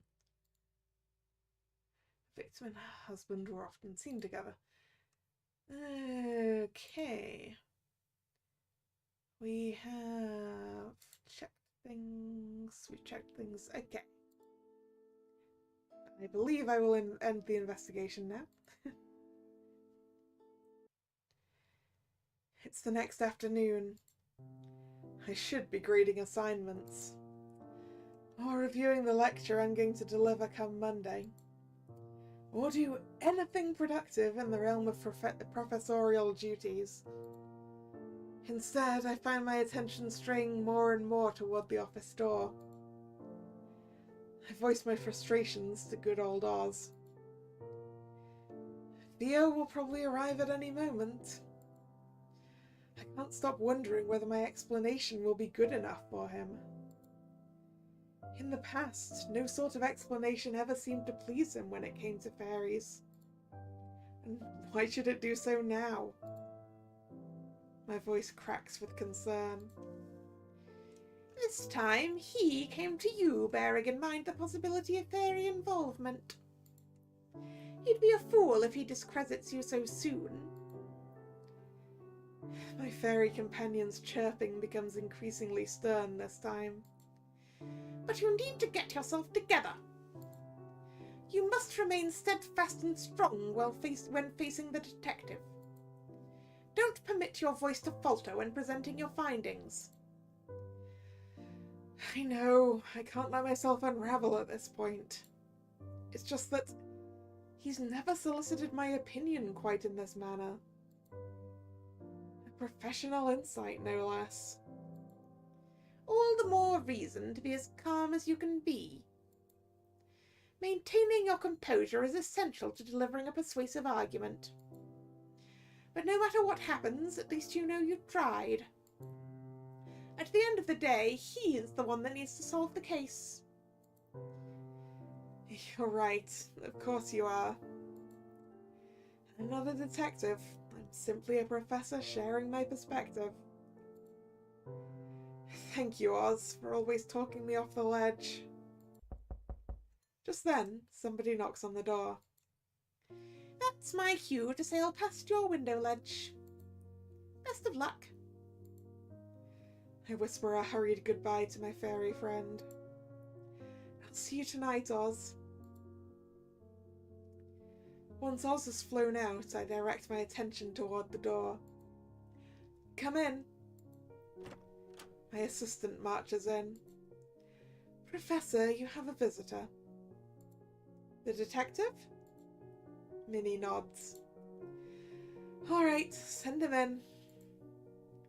Minnie nods once again and walks out of the room. Theo paces around a little bit after strolling in. He appears quite distracted. He finally stops and opens his mouth. So, what have you learned? I take a deep breath. Here it goes. I have to present my findings to perhaps the most sought-after detective in the police force. Theo investigates cases right where the crime scenes unfolded. He's agonizingly familiar with the grit and grime of the city's darkest recesses. Meanwhile, as a professor, my expertise primarily revolves around the nebulous, the theoretical. I must do my best to stay calm and collected, just as Oz suggested. I've read the case files. Victims' odd behaviours shortly before death could be due to hypnotic spells from fairies. The fourth victim went to the police station, but Before she said anything, it seems she saw something that scared her away. What if she saw something not human? And the manner of death? He interrupts before I can finish. I've no time for assumptions. The papers telephoned our department this morning. Said they found out about some of these deaths. So that's why he looks agitated. The chief is preparing a statement for tomorrow regarding this. So I'll just cut to the chase. Is there fairy involvement? Yes. Yes, I'm certain of it. I can tell his interest is piqued. However, I'd like to first lay out the basics, since I'm pretty sure you've discarded the things I've told you in the past. He grumbles as if in admission of my statement. So far, we've identified 3 classes of fairies: warrior, scribe, and parasitic fae.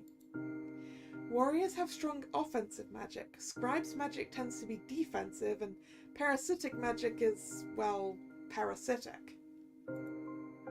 We Faeologists have developed a tool called Blacklight to detect traces of fae magic. It can even be detected through photographs if the magic is especially strong. Oh shit! Was I supposed to look at the photographs with the blacklight? I didn't even think of that because I was like, these aren't physical evidence. Warrior magic glows red, scribe magic blue, and parasitic magic shines purple. I found that seemingly fairies of one specific class are behind this. Which one is it? Oh. Everything that we looked at glowed purple and red. Mostly purple, some red. Now, if we're assuming that these dead women are changelings, they said changelings are made out of parasitic fae, right? So should that mean that I should be pointing to the warrior fae?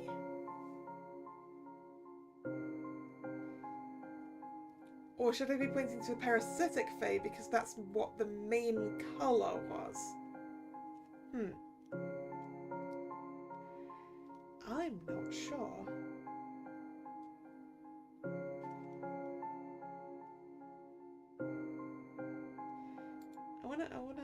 Can I save? What does that button do? Okay, that's the pause button.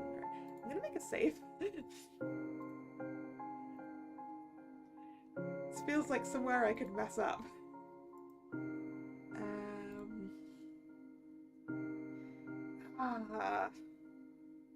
I don't know which one I want to go with.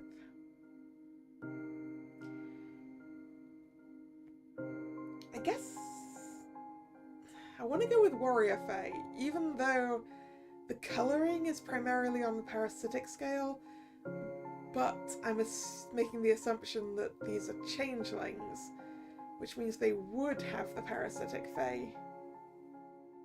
Pictures of their family, how long ago were they taken?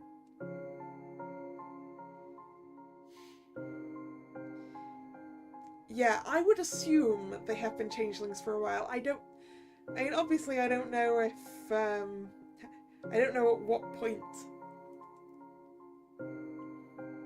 changelings can be taken, but I know a lot of the time it's babies, but I think Warrior Fae. Let's go with that. They're of the warrior class. What's the evidence? A lot of things. I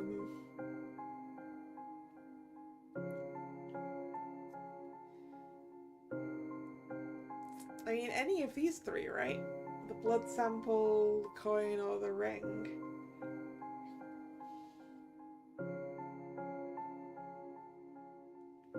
Let's go with the blood sample, maybe? How does this prove warrior involvement? I slot the blood sample beneath the blacklight to show the magic traces. You see, there's a glow of purple and red under the blacklight. How do the purple traces, or parasitic magic as you say, have a part in this?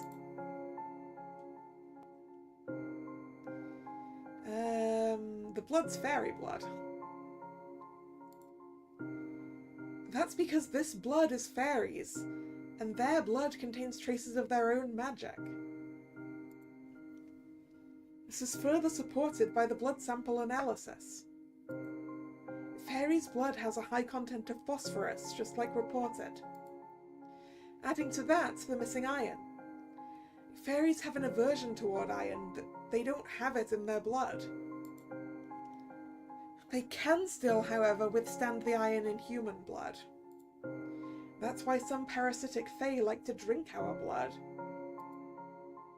As I ramble on, Theo listens intently with a slightly surprised look on his face every time I start a new sentence. To be honest, I'm out of words at the moment. What else you got? Let's go with the coin, then. How does this prove warrior involvement? I invite Theo to see the textured coin under the blacklight. This texture is of fae, and as you see, there's a glow of purple and red under the blacklight. How do the purple traces have a... That's because the fae texture is parasitic. Alright, but how does it connect to the warrior magic? Why does the coin look like this? Its perceptive questions stagger me. It feels that something is amiss. What else you got? The ring? How does this prove warrior involvement? I place the ring beneath the blacklight. You see, Mrs. Moore's ring glows purple and red under blacklight. Why does it glow purple as well? It's a parasitic fae warped into a ring because of failed transformation magic.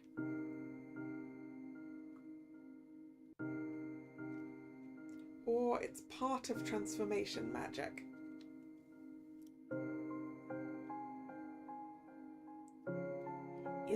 Is the ring a transformed fae?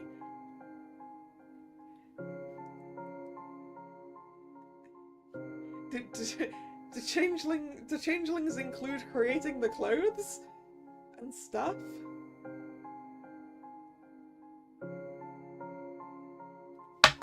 Maybe. Yeah, let's go with it. Parasitic fae walked into a ring because of failed transformation magic.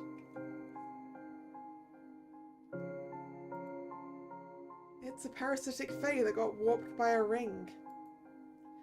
Small metallic objects are known to repel or warp fairies when transformation magic goes awry. Oh yeah, because it's metallic. Duh. How do you know for sure that this one is parasitic fae? He asks a good question. Normally, the body of a parasitic fae will be revealed under blacklight. Yet this one is just a ring, no matter how long I hold the blacklight on top of it. I think I must have missed something. There appears to be strong evidence pointing toward warrior involvement. Based on what you've shown me, parasitic fairies are one way or another connected to the manner of killing. Now you haven't told me how the warrior fairies kill their victims. Give it to me straight. How do you figure the murders were carried out? Okay. The middle one. Warriors replaced victims with changelings and killed the changelings with ossification and hallucination spells. It's gotta be that one, because we're pretty sure they're changelings. The warrior high fae used their transformation magic to turn parasitic fae into human lookalikes of the victims, which are often called changelings. Changelings? I take out the crime scene photographs with the middle-aged victims and lay them out on the table. Using the magnifying glass, I show the oddity in the victim's hands to Theo. This is one of the possible anomalies that's likely to happen due to the complexity of transformation magic used in creating changelings. As famous as these ladies' families are, it would have been a big thing on the papers if they had 6 fingers from when they were children. Okay. That answers my question from earlier. I don't seem to remember anything like that in the newspapers, do you? No, me neither. Theo looks away, as though trying to remember all the newspapers he has read. It also explains the missing iron in the blood sample, since the corpses are not human.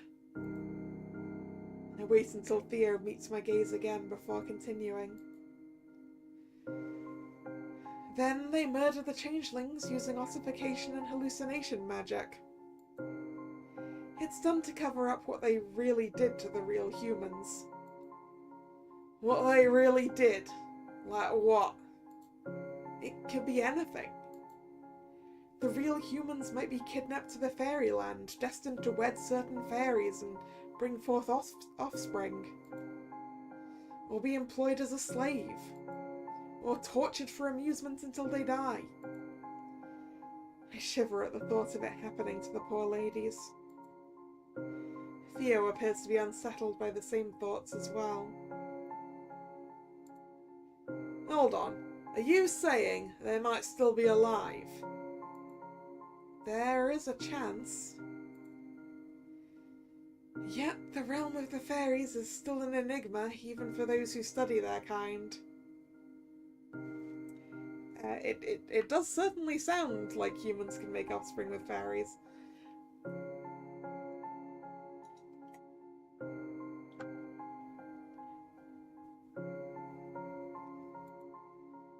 The Faeologists in this university have barely met any living fairies. You're aware of how fresh this field is within academia, aren't you? Theo nods. It pains me to admit that I genuinely do not know how to get them back. I will keep trying nonetheless. We both fell silent, as though a heavy weight had settled in our throats, refusing to budge. I can also look at this case from another angle. The motives. Based on your investigation, what could the rationale behind the warrior fairies What could be the rationale behind the warrior fairies' actions? It's difficult to pinpoint the reason why fairies do what they do, since they don't follow human rules or morality. Yep. That is a very important point. The Fae don't give a shit about human rules or morality. It's not relevant to them. However, I've found that warriors are targeting people blessed by the scribes, warriors murder parasitic fairies because they're despicable low faes, or warrior hatred towards humans may be the cause.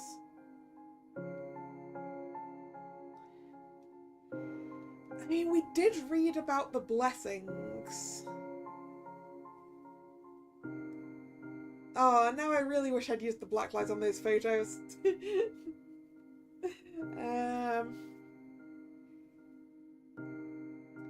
Yeah, because the book did suggest to us that the scribes might that people blessed by the scribes might be high up in society and doing well. So it's possible. But the others are also possible too. Although... No, the book said that the warrior fae don't necessarily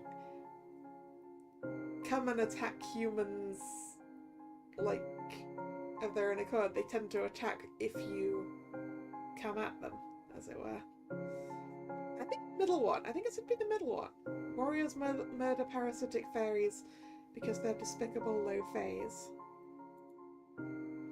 Both factions of High Fae deem parasites despicable low Fae, so...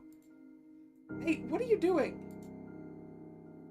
Before I know it, Theo is fiddling with the blacklight in the family photographs. Ah, the thing I didn't do, thank you. Odd that the victims have blue symbols on their hands. Suddenly, something clicks inside my brain. Wait, you're right! 3 of the victims come from old money families, with both having scribe sigils. Sigil is a sign of being blessed by one of the scribe fae, usually given when someone has done a very special boon for a scribe. It gives good fortune and is passed down through generations. I'm pretty sure Mrs. Niblet would have the same sigil. So the warriors might have targeted these poor ladies specifically.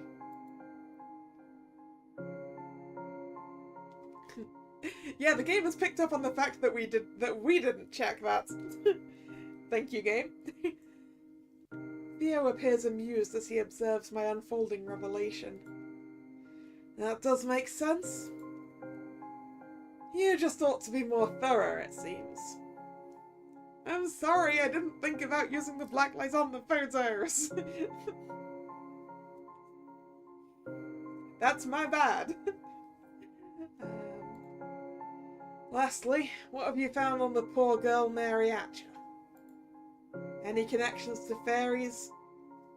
The chemist's report is similar to the case files.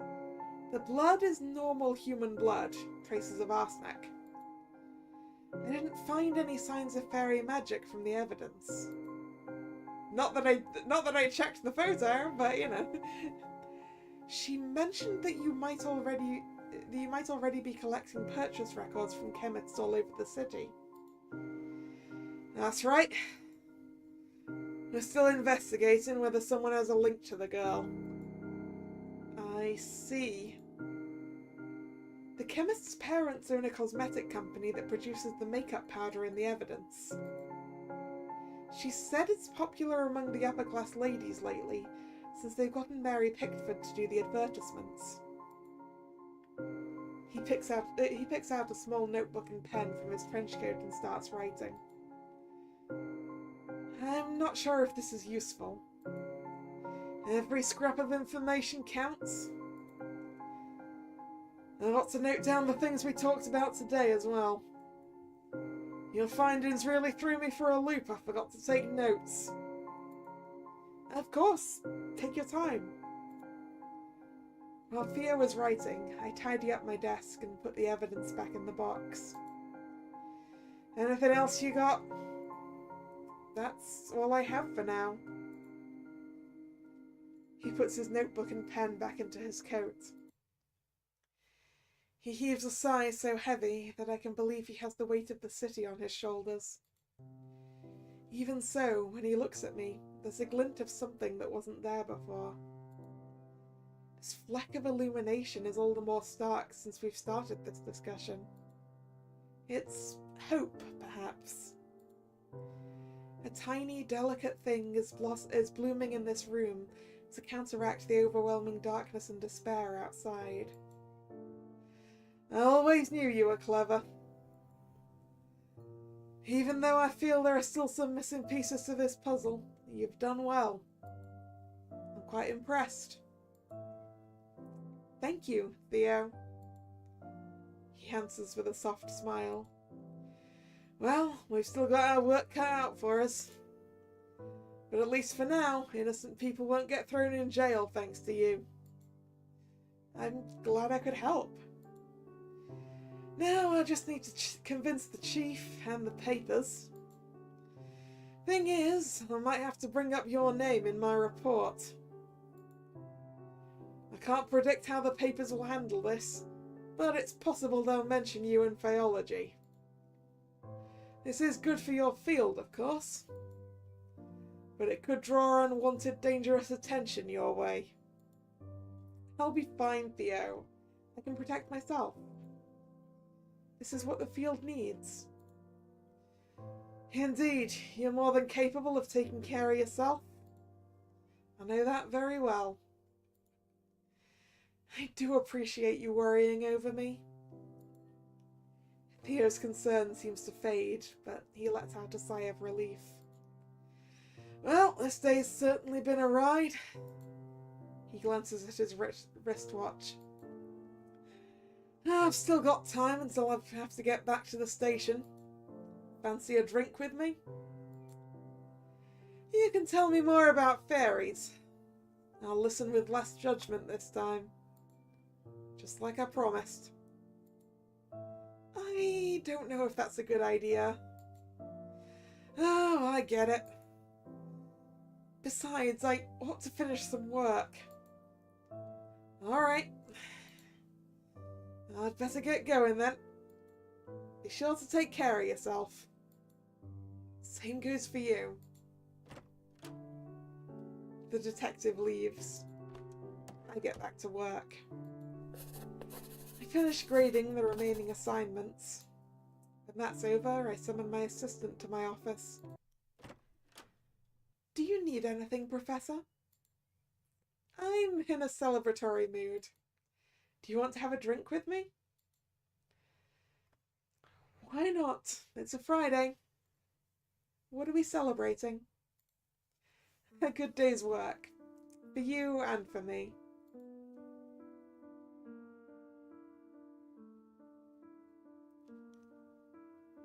Ending number 3. A good day's work.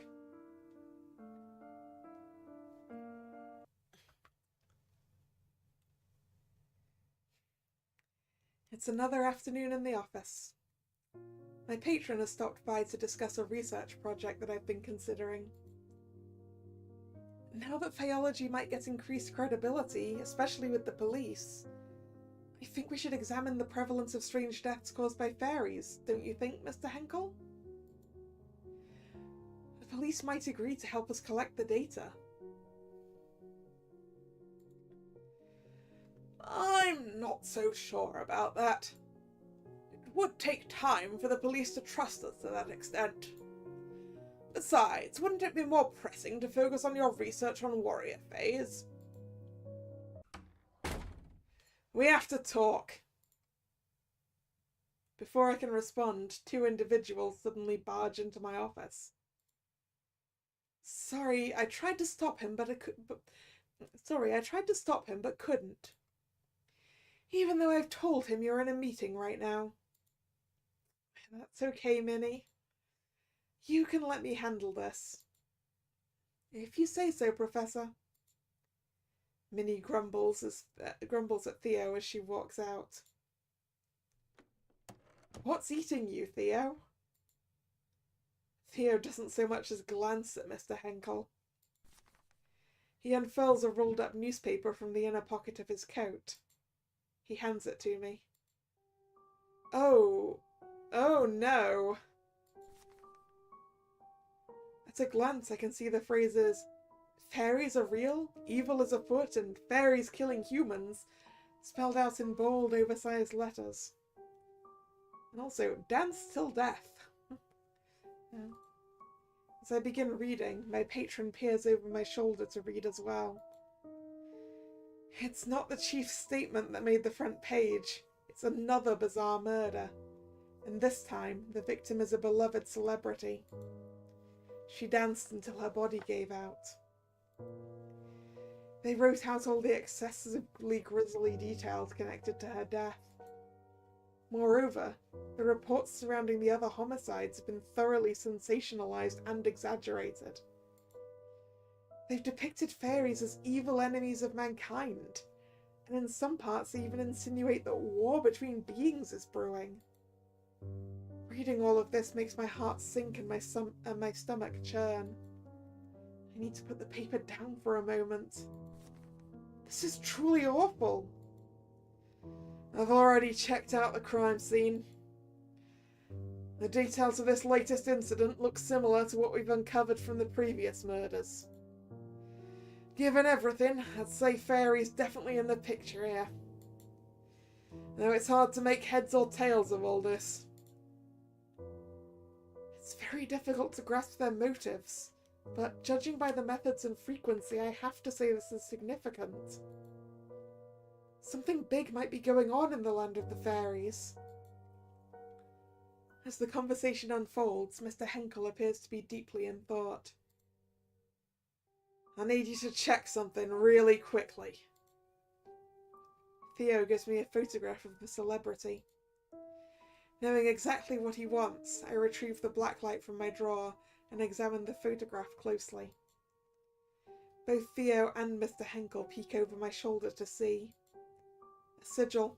The same one the other 3 victims had. I suppose we can now establish that these are targeted murders. I nod at him. For some reason, Mr. Henkel is nodding with me. Although the 4th victim, Mary Hatcher, doesn't have the sigil, does she? Did you find anything more about it? Theo shakes his head, leaving behind a troubled look. Nobody in the purchase records has a strong link to the girl. We're asking around here and there.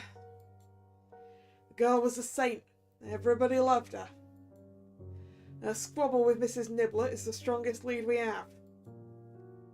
A striking realization dawns upon me. What if a fairy transformed into a human and purchased the poison? What? They can do that? Suddenly, Mr. Henkel's familiar voice fills the room after his long stretch of silence. Oh, yes, Detective. Although, when a fairy shifts into human shape, they cannot assume the identity of someone already living. Your culprit may well be a name on the list, but one that doesn't truly exist. I give a nod in agreement with his words, feeling slightly proud that my patron is reading all of the knowledge this university has to offer.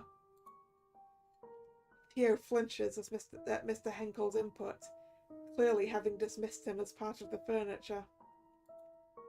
He then scoffs. Theo! All I get from Theo is a shrug. Surprisingly, he turns towards the patron. From what I've come to understand, fairy magic is more than capable of doing the killing. They've no need for poison. But I won't discard the possibility. Mr. Henkel only replies with a smile. Well, that's certainly a rare occurrence. Theo goes back to ignoring Mr. Henkel and talks directly to me. I should mention that I've gotten permission for you to check the crime scene. Come with me tomorrow? I'll see what I can do. Alright, I've got to go. I'm leaving the newspaper here. There are more articles about Faeology that you should read. Without so much as a word of goodbye to Mr. Henkel, Theo turns and leaves. I pick up the paper again and continue reading, while Mr. Henkel silently reads alongside me. The field of Faeology is indeed mentioned quite markedly, but its loyalty to humankind is under scrutiny. Although the police chief spoke of our help, the papers continue to raise doubts about our involvement in these killings. Is the Faeology University a friend or a foe? And there we go! Demo over. As you saw by the fact that that was ending number 3, this demo has multiple endings.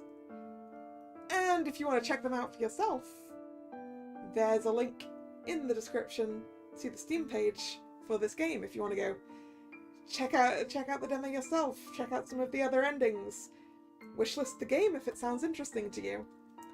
That is linked below, along with some social media links for the devs. And yeah. If you're new here and you've enjoyed your time here, maybe consider subscribing to the channel. You can also follow me on social media, which is also linked down in the description box. The streaming schedule for this channel is both over there on my social media and over here on YouTube, in the posts tab of the channel. The next scheduled stream is Friday, 7 PM for some more Tales of Symphonia. So I hope to see you then, or another time. Thank you very much for watching, and this is Kalla signing out. See ya!